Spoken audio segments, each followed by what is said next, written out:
Hi guys, Mr. Gillen here, and we are going to continue on with scientific notation. And during this video, we're going to look at converting small numbers. So have a look then.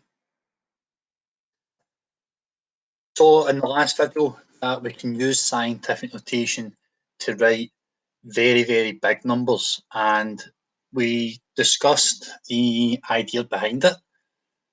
It was able to reduce mistakes, and it was also very handy for writing things a wee bit quicker.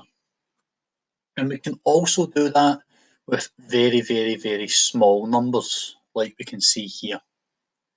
This comes in to great use when you're working in physics or if you're working in chemistry, because in physics and chemistry, sometimes you'll be dealing with particles, you'll be dealing with atoms, you'll be dealing with the weight of atoms, and they are so small. So, in terms of writing their weight or writing the size of them, we're going to deal with very small numbers. So, we're going to look at how we can use scientific notation to write these numbers in a different way. So before we do that, let's recap some of the rules and the points that we discussed in the last video for making large numbers into scientific notation. We're not going to change any of the rules because we like consistency. We've got a process. So just to go back again, scientific notation must have a number between 1 and 10, multiplied by 10 to the power of the number of jumps. Leading and trailing zeros are lost. So if we remember back to last week, trailing zeros were very big numbers.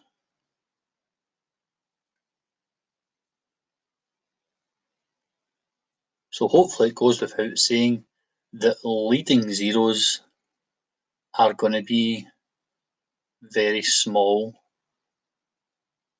numbers.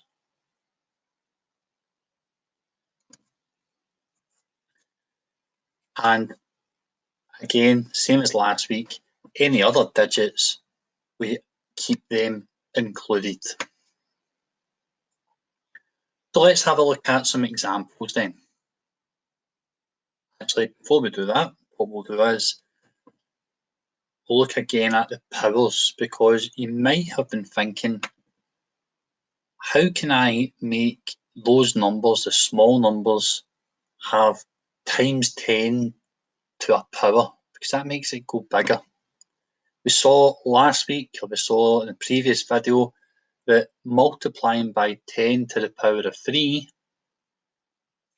is the same as multiplying by 1,000. Multiplied by 10 to the power of 2 is the same as multiplying by 100. Multiplying by 10 to the power of 1 is the same as just multiplying by 10. If we put a negative in the power, so if we do multiplied by 10 to the power of negative 1, then that is the same as multiplying by 0.1. And remember, if you multiply by a decimal that's a 0 point something, the number gets smaller. So keep that in mind. Multiplying by 10 to the power of negative 2 is the same as multiplying by 0.01. Multiplying by 10 to the power of negative 3 is the same as multiplying by 0.001. Another way to think about it, times 10 to the power of negative 1 is the same as dividing by 10. So multiplying by 0.1 is the same as dividing by 10. Multiplied by 10 to the power of negative 2 is the same as dividing by 100. you guessed it, multiplying by 10 to the power negative 3 is going to be the same as dividing by 1,000. So we can actually say that those are the same ideas. Draw some arrows.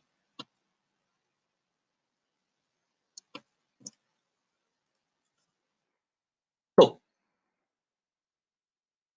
we've got a number, we've got 0.0000045, and we want to write this in scientific notation. Okay, so we want to write it in scientific notation. So let's think about our rules for scientific notation. We need to have a number between 1 and 10. We need to have times 10, and we have to have a to a power. Now, we said in our rules as well that we're going to get rid of any trailing zeros, leading zeros. So here are our leading zeros.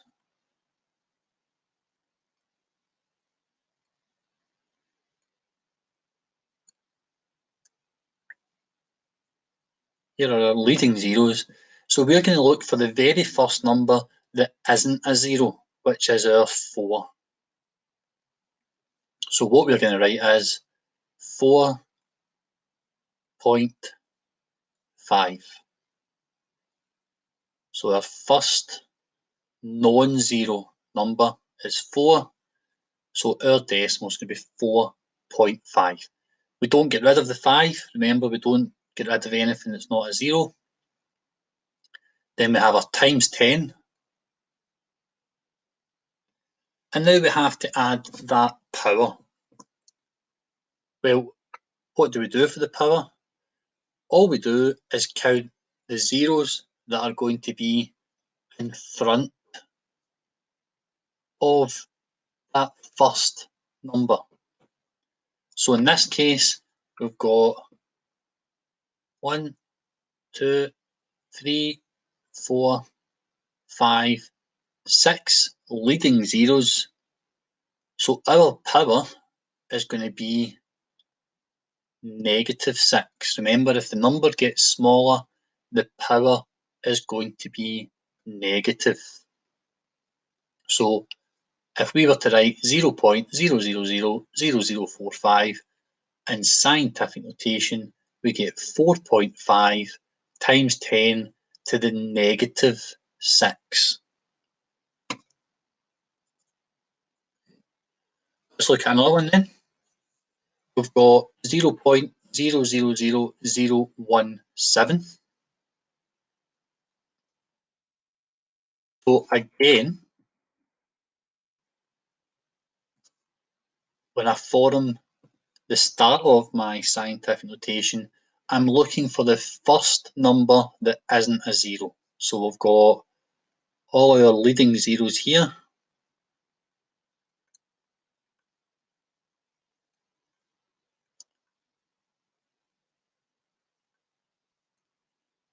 So the first number that isn't a 0 is this 1. So I'm going to have 1. The 7 isn't going to disappear, so it's going to be 1.7. And then I'm going to have times 10, because I want it in scientific notation. How many zeros do I have that are leading? Well, I've got 1, 2, 3, 4, 5 this time. So I'm going to have 1.7 multiplied by 10 to the power of -5.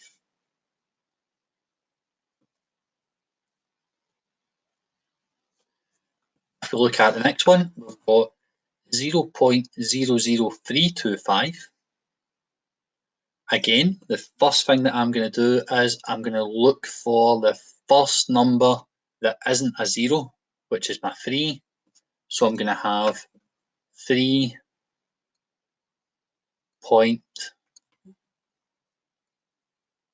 and I've got 25. I'm not going to lose them, they're going to stay with me. 3.25 multiplied by 10. I need to find my power, so I need to count the number of leading zeros.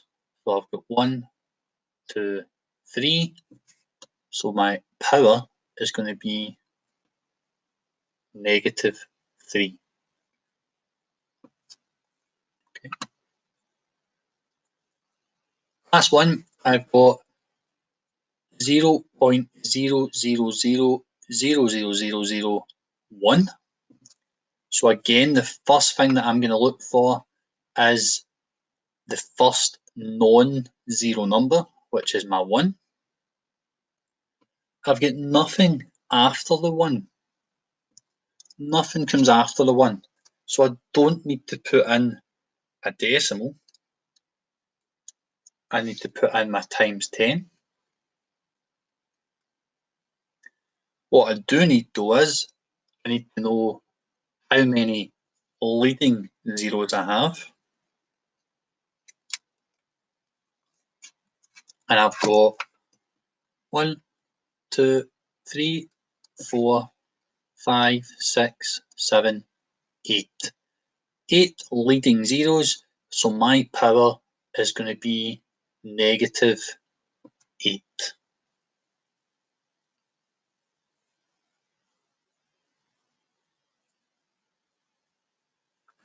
So let's have a look at doing that in reverse then. Let's have a look at the process that we would use to change scientific notation to number form.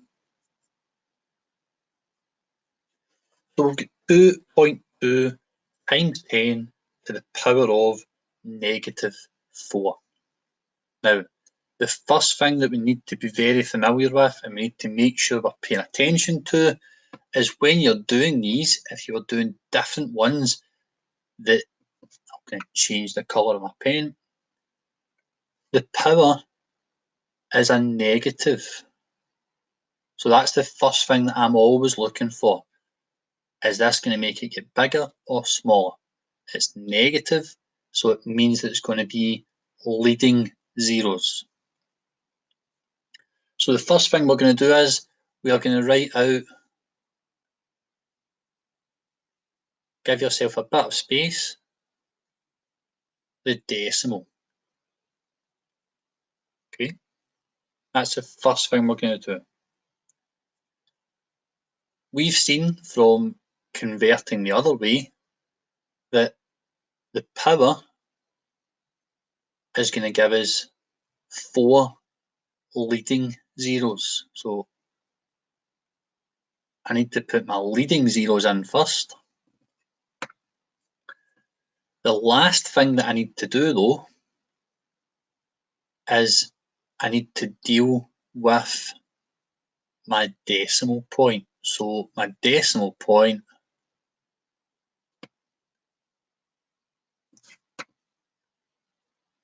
I need to move my decimal.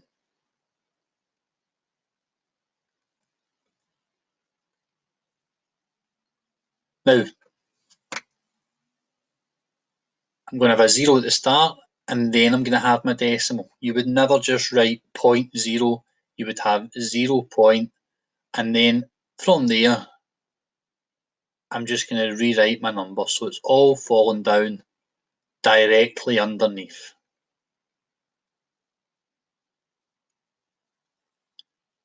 And that's how we change scientific notation back into number form. Put in, so add your leading zeros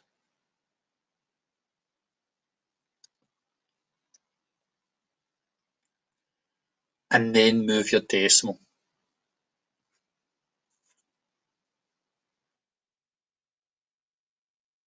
Let's have a look at another example then. So we've got 8.4 times 10 to the -2. So this means that we're going to have 2 leading zeros. So again,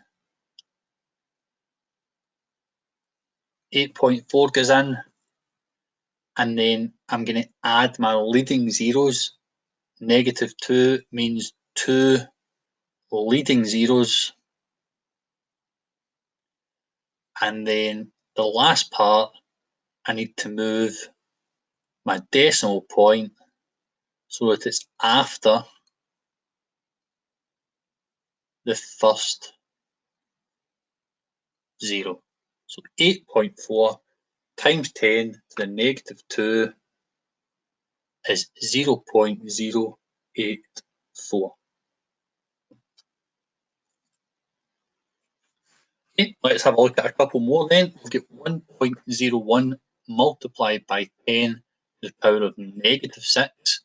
So instantly I know I'm going to have 6 leading zeros. So I'm going to put 1.01 and I'm going to add in my 6 leading zeros. So 1, 2, 3, 4, 5, 6.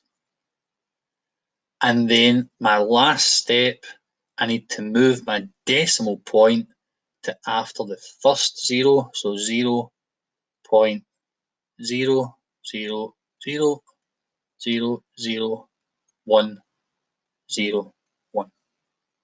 And hopefully when we're watching this, you see why scientific notation is so handy. The amount of times I've said 0 in the last 5 minutes is proof enough that it's very, very handy to have. So let's look at one more example then. 1.65 multiplied by 10 to the power of -7. So again, I know that I'm going to have 7 leading zeros. So I've got 1.65, and then I'm going to add in my leading zeros. So 1, 2, 3, 4, 5, 6, 7. And then for my final answer, I'm going to move my decimal to after the first zero. Then I've got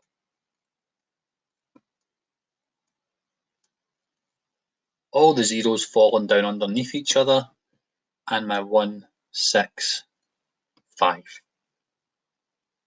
Okay, that's all from me just now. Thanks very much for watching, as always. If you've got any questions, please don't hesitate to get in touch. This is Mr. Gillen signing off. Speak to you all soon.